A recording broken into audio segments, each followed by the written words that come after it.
Hello everyone, my name is Sefi and I am Chief Research and Insights Officer for XenZone. We are the company behind Kooth, which is an online counselling and support service for children and young people. We also provide a service for adults, and we also provide a service for students and for Kooth in work as well, for work-based employees. And I'm here today to talk to you about COVID-19 trends in mental health. And so what I'm going to do is present to you a series of slides indicating some of the work we've been up to over the last few months, looking at our data across this time. Okay, so here we go. And just before we get into anything, I'm just going to show you a video about how Kooth works. Welcome to Kooth, a free, safe and anonymous place for young people to find online support and counselling. There's a bunch of features and tools to support you if you're looking for advice or simply aren't feeling your best. Kooth Magazine, a place full of opinions, creative pieces and personal experiences written by young people. Express yourself and help others along the way. Try writing a short story, an informative article, or write about your own interests and experiences. You'd be surprised how good it can feel to contribute, and you'll be helping others too. Kooth discussion boards.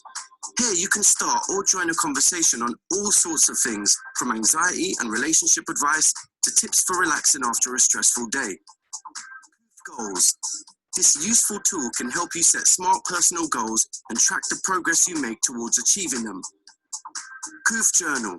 Like a personal diary, your Kooth Journal will help you track how your mood changes as a result of things that happen throughout the week. This can help you identify behaviours or events that tend to make you feel good, as well as those that make you feel less positive. And Kooth Chat and Messenger, for when you want to talk to Kooth's friendly online team about anything that might be bothering you. At Kooth, there's always somebody who will listen and understand.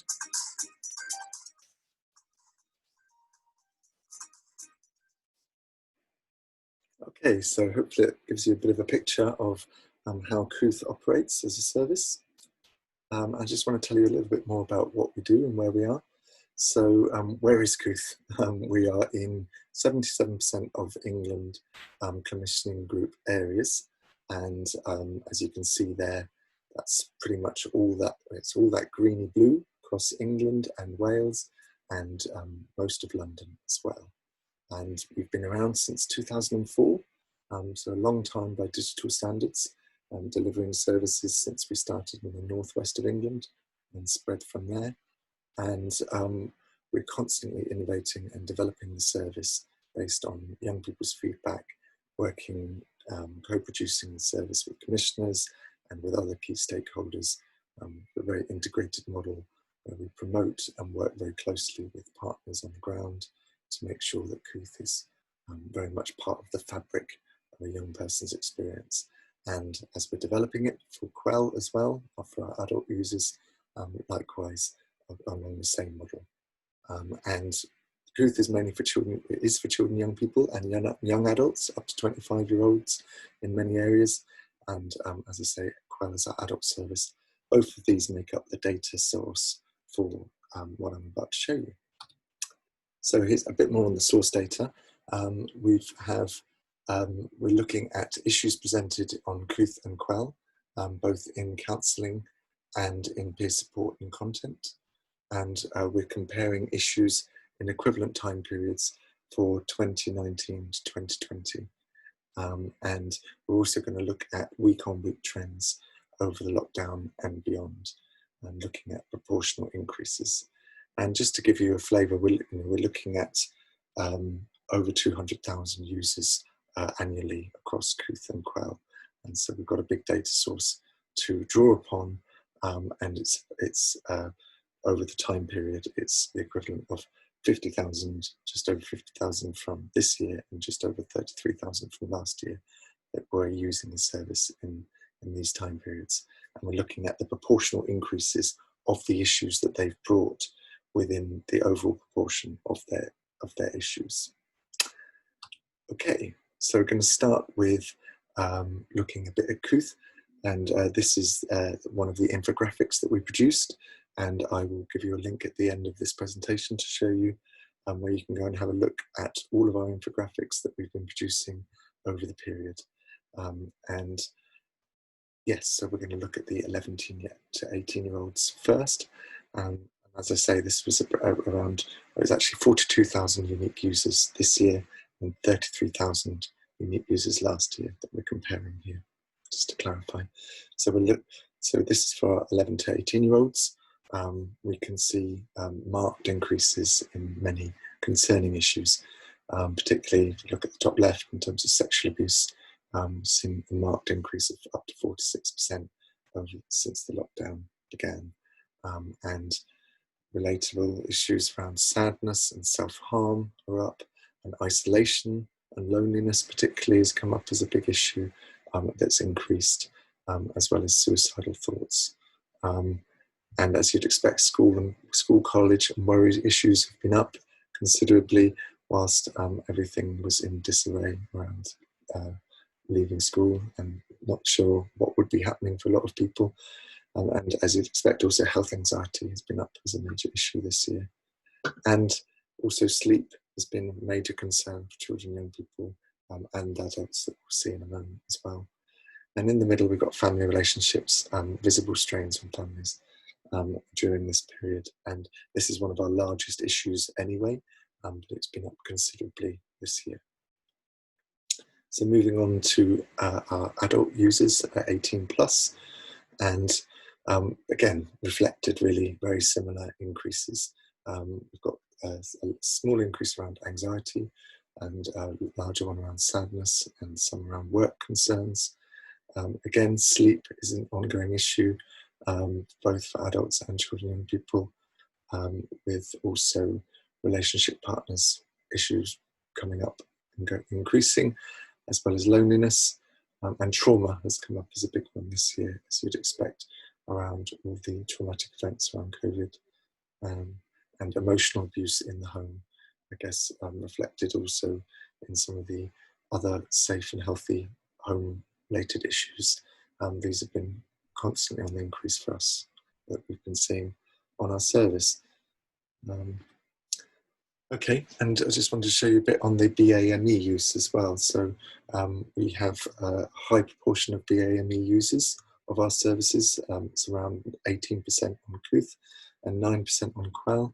And we ran a special report on this demographic, and it got featured in our Guardian article in July around the disproportionate ways in which this period seems to be affecting our users from BAME backgrounds. So here we can see marked increases in suicidal thoughts and in depression, is up 9%, and anxiety and stress up 11%. These two are particularly relevant because we can actually see a decrease in overall reporting of those issues in non-BAME users, whilst we saw that increase in BAME use. So that was of quite alarming concern, and wanted to share that, not just in our infographics and in our media work, but also we wanted to share it with Public Health England. We were asked to submit weekly data to them around our presenting issues, and so this gave us the opportunity to look at weekly trends of our use, not just year on year, but also within the year, how the issues have been affected. We also, for this purposes, we grouped some of our issues together into themes, so we could start to see some wider pictures being told. So the one that I've been hinting at around the safe home environment issues, so when we grouped together all of those issues, we could see week-on-week increases in those issues and report that back to public health and to anyone else who was interested in hearing it as well. And for this we produced, this is one of the infographics that we produced for it. So this shows us the trends in presenting issues post-lockdown. As we can see here, as we've been talking about family relationships, as well as going up year on year, was going up within the year, and that increase steadily increased after lockdown. So lockdown's the dotted line there in week 13. And perhaps in correlation to this increase in family relationships, we actually see a decrease in friendships issues across the same period, which is really interesting and marked, and represented there by the grey line. We also see in the yellow line, you can see that increase that I mentioned in sleep difficulties. Again, that has been steadily increasing, in fact, increased massively just after lockdown, as you'd expect in that week 14, week 15 there. And we saw some decreases, obviously, in issues. One of them was, of note, was the bullying that was been going steadily down, and the friendships issues that have been going steadily down quite considerably towards the end of the lockdown, which again kind of relates to the changing nature of concerns for particularly young people, as the pressure cooker got moved from school to home for a lot of people. And I think what's really interesting also around the bullying drop is the suggestion that school is perhaps often the source of bullying issues. So while a lot is made of cyberbullying, I believe there's some studies out there that show how cyberbullying starts mainly in the schools. So if you see a drop in school bullying, do you also see a drop in cyberbullying?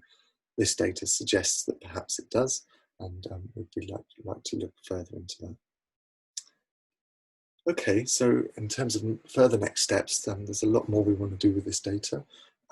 We want to start linking some of the presenting issues data that we have to severity via the standard measures that we use on the service, including core, but also including to outcomes with goals achieved, with a goal-based outcome. We want to be able to represent how that's changing over the changing times that we're in. We also want to use this data and qualify it with universities. So we're working with Swansea and Bristol, and just developing a working relationship there with the Adolescent Data Platform, which was MQ funded, and hoping to do a really interesting piece of epidemiological study looking at these trends. Particularly interested in looking at incident studies across the regions, but also looking at adverse childhood experiences as well, and how that's being impacted upon by this time of COVID, where we can see those coming in with a lot of trauma who are getting steadily affected worse and by the situation that we're in, and how we can provide support and better outcomes for those people on our service. So that's just a really quick snapshot, really, of what we've been doing with our presenting issues work, and how we've been sharing that. We've got huge amounts of other research projects going on at the moment. We developed a theory of change recently for Kooth that is published on our site. You can go and have a look at it, XenZone.com. We've also been developing new measures. So we're developing a reactive measure for single session work. And that's a really exciting project that we are currently developing, and a whole host of other projects that we've got going on. So if you're interested in any of what we've been talking about today, or anything else that you might want to see when you look on our website and see what else we've been up to, feel free to drop me a line on that email address, and I'm on Twitter. And yeah, for the links, go to XenZone.com, look for the COVID-19 tab for the infographics we shared, and also look for the research and evaluation to see what else we do. And if you're interested in the Guardian article, just search up Guardian Kooth for that one. And that's the end of my presentation for today. I wish you all very well, and hope you enjoy the rest of the conference, and look forward to seeing you all in real life sometime soon. Okay, all the best. Bye-bye now.